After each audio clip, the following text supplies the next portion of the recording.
ওনারা আল্লাহ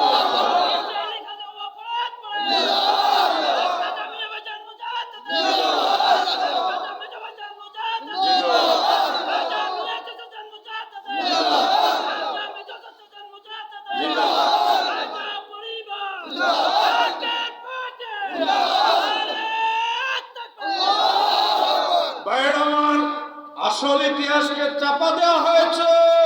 যেটা সত্য ইসলাম, কারবালার খুনডালা ইসলাম, প্রেমের ইসলাম, যারা আল্লাহর মনোনীত ইমাম, নবীর আওলাদ ইমাম হাসান হুসাইন, ঠিকই জুবার খতবার মধ্যে মোল্লারা পড়ে সাইয়েদা শাবাবে আহলিল জান্নাহ ইমাম হাসান হুসাইন। কিন্তু কারবালায় এত বড় ঘটনা ঘটায় দিল দুষ্ট ইয়াজিদ বাহিনী। এ যখন মুহররম মাসে কয় অনেক কিছু হয়েছে, এটা রাজনৈতিক কারণ কয়নি,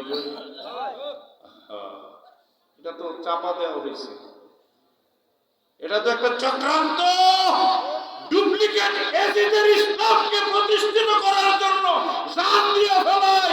আর কারবালার সত্য ইসলাম যারা করে এদেরকে আমরা ভণ্ড বলি।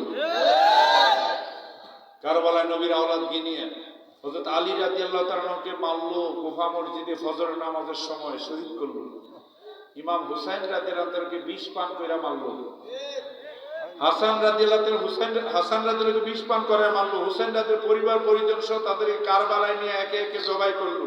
একজন মাত্র নবীর আওলাদ বেঁচে ছিলেন, ইমাম জয়নুল আবদিন। ময়রহনা ময়রনারে জয়নাল, তুমি জয়নাল মহিরা,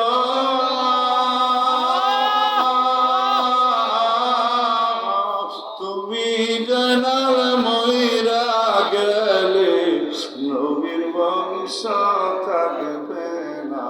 মুহররমের 10 মুহররমের 10 তারিখ কি ঘটাইলেন রামা,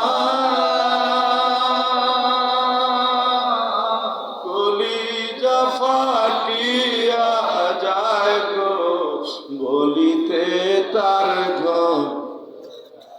মাওহরারি সিয়াগরারি রারি বেবে সখিনা, একই ঘরে 3 জন রারি খালি সোনার মোদি।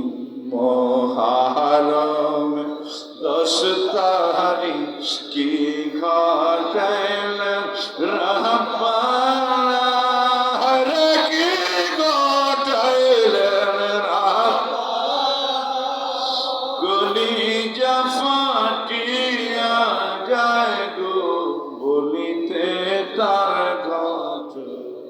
ভাইরা আমার, এখন বলবেন হুজুর এটা কি মুহররম মাস নেই? যারা মানে না শুধু মুহররমেও স্মরণ। কিন্তু বাবা, এই নবীর প্রকৃত ইসলাম কারবালার খুনডালা সত্য ইসলামের ধ্বজাধারী জাকের পার্টির চেয়ারম্যান মহোদয় বলেছেন, পৃথিবীর প্রত্যেকটা দেশ এখন কারবালা। আমরা মুমিন মুসলমানের জন্য, জাকের পার্টির সৈনিকদের জন্য প্রত্যেকটা দিন আশুরার দিন। প্রত্যেকটা দিন সারা পৃথিবীর বেঈমানগুলি আর বলদা মুমিন মুসলমান নামের যারা পাটপার, ইয়াজিদের যারা দূষর, তারা এক হয়ে গেছে। তারা চক্রান্ত করে হট্টগোল লাগে আপনি আমার জানমালকে নিঃশেষ করে দিতে চান। আমার শেষ আমি একটু কথা বলি। জয়নুল আবদিন অনেকে মুসলমানরা জানেই না, কত তফসির শুনো জয়নুল আবদিনের পরিচয় কেউ। জয়নুল আবদিন কি? ভাইয়ের আমার, হুসাইন রাদিয়াল্লাহু তাআলা যখন যুদ্ধের ময়দানে যায়, উনি ছোট্ট ছিলেন, অসুস্থ ছিলেন, হিকমতে আল্লাহ পাক ওনাকে বাঁচায় দিলেন। ইমাম হুসাইন রাদিয়াল্লাহু তাআলা যখন ঘোড়ার মধ্যে চড়বেন, ডাক দিয়া বুকের সাথে মিশায়া ওনার কাছে যে নিয়ামতটা, যে আমানতটা আল্লাহ দিয়েছেন, ওনার কালবে ট্রান্সফার করে দিলেন।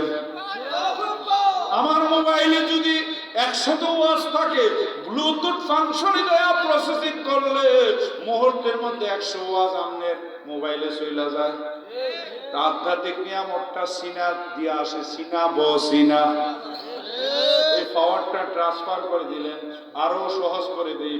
এখানে লাইট জ্বলতেছে, ফসল করে যদি আগুন কারেন্ট না থাকে, তার টান দিয়া কানেকশন দিয়া বাতি লাগাইয়া সুইচ টিপ দিলে জ্বলবে না? জ্বলবে না? আল্লাহ তাআলার কারেন্টটা এইভাবে বান্দার দিলে দিলে দিলে হইয়া নবীর আওলাদ হইয়া এই পর্যন্ত ফরিদপুর হিজবুল্লাহর ইমাম জাকের পার্টির কালবে জ্বলতেছে। সুবহানাল্লাহ। বাইরে আমার ইমাম জয়নাল আবেদিন রাদিয়াল্লাহু তাআলা একমাত্র তিনি বেঁচে ছিলেন, তার কাছে ট্রান্সফার হলো খোদাই পাওয়ার। সুবহানাল্লাহ। ওই ইমাম জয়নাল আবেদিন রাদিয়াল্লাহু তাআলার একজন বংশধর, ইনার নাম হলো শাহজুলি সৈয়দ সুলতান কমরউদ্দিন রুমি রহমাতুল্লাহ আলাইহি। আজ থেকে 1150 বছর আগে ইসলামের দাওয়াত নিয়ে এসেছেন সেই নেত্রকোনা মদনপুর। নেত্রকোনা ওনার দুইজন অনুসারী আওলাদ, উনি তাদের পীরও ছিলেন, ওনার আওলাদ নাম হলো জামাল উদ্দিন রুমি, তার নামে জামালপুর হয়েছেনি। শাহাসের রুমি আরেকজন নামে শেরপুর। শাহাসের রুমি সাহেবের বংশ পরম্পরায় শেরপুর পাকুড়ি আর আলিমউদ্দিন মুজাদ্দিদি ওই রক্ত ইমাম জয়নাল আবেদিন রাদিয়াল্লাহু তাআলার বংশধর। তার নাম আমাদের পীর আলিমউদ্দিন মুজাদ্দিদ সাহেবের দ্বিতীয় ছেলে খাজা বাবা ফরিদপুরি।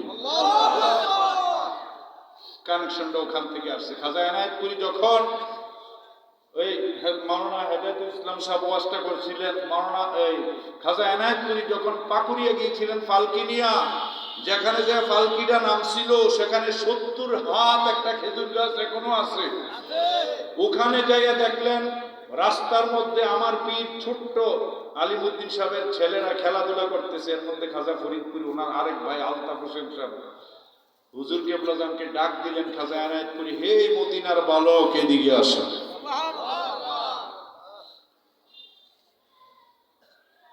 হুজুর পাকের আব্বাজান দাদা হুজুরের কাছে আসলেন। আসার পর উনি বলতেছে, বাবা আপনার কাছে আমি একটা জিনিস চাইতে আসছি। কি? হুজুর যা চান তাই আমি দেবো। বাবা আপনার গোলা ভরা ধান, পুকুর ভরা মাছ কিচ্ছু চাইতে আসি নাই, আপনার কাছে আপনার পরিবারে একটা মণিমাণিক্য আছে, আমি আল্লাহ থেকে এলহাম পাইয়া এটা নিতে আসছি। বাবা আপনি কি আপনার এই দুইটা ছেলেকে আমাকে দিয়ে দিবেন? খাজা এনায়েতপুরি কাকে বলতেছে? কেবলাজান হুজুরের আব্বাকে বলতেছে। তো উনি জমিদার, জমিদার নিজের ছেলে কাউকে দেয়, কিন্তু নিজে ওই নবীর বংশের লোক, তার কালবে যে আল্লাহ রসুলের প্রেম, ওলির প্রতি বিশ্বাস, কয় যান আমার দুইটা সন্তান আপনার কদমে নজরানা দিয়ে দিলেন। দাদা হুজুর দুই ভাইকে নিয়ে গেলেন, নিয়ে বলতেছে তোমাদের দুইটা পরিচয়, একটা হলো তোমার দেহের মধ্যে নবীর বংশের রক্ত প্রবাহিত, আমি আলহাম পেয়েছি, আরেকটা হলো তোমার বাবা এখন বিখ্যাত জমিদার, এখন তোমরা কি জমিদারি করতে চাও না আল্লাহ রাসূলকে পাইতে চাও? কেবলাজান বলেন, তখন আমরা দুই ভাই জবাব দিলাম, দুনিয়াদারি আমরা বহু করছি, আমরা আল্লাহ রাসূলকে চাই। খাজা এনায়েতপুরি বললেন, আল্লাহ রাসূলকে যদি পাইতে চাও ত্যাগী হইতে হবে, আরামের বিছনা ছাড়তে হবে, কম খাইতে হবে, কম ঘুমাইতে হবে, আল্লাহর বন্ধুর দরবারে মানবতার কল্যাণের জন্য মাটি কাটতে হবে। ওই